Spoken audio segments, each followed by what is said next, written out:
Hello, my name is Cameron from I-nstein, and I'm here to give you guys a little bit of a rundown on our tactical group tab up here on the top left.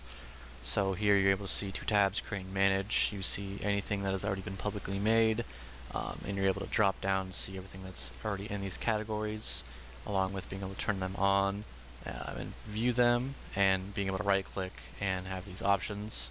Say we just want to edit one of these.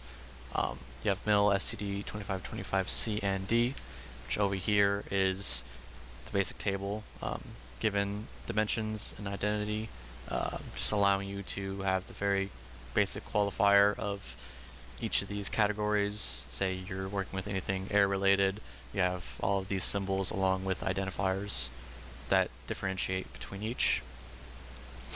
And here, so we have our already inputted symbols. Say for a random exercise, you wanted to add more to this, so we already can see here friend is blue, so you're able to see a couple friendly already deployed, and say you just need to add some hostiles for the set exercise, and you're able to go through each category and change up your symbol just a little bit for obviously what you need at hand. And just being able to change each category gives you more information. Leave the rest unspecified. MGRS is your location, so say you click somewhere and it'll give you that exact location. You're able to plot the symbol, or you can just drag and drop onto the map itself. So that's very useful.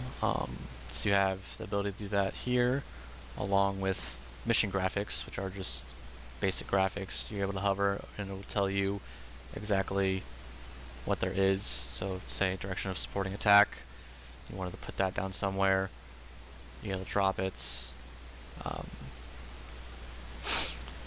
Shows up here, you're able to right click it, gives you a drop down to be able to do anything you need with it. So if you needed to, say, rotate it and size it up to have a different direction, you're able to do that.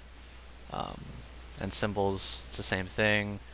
Just all of the very useful symbols you're allowed to have, being able to change between each category for when needed. And that is pretty much it. Thank you.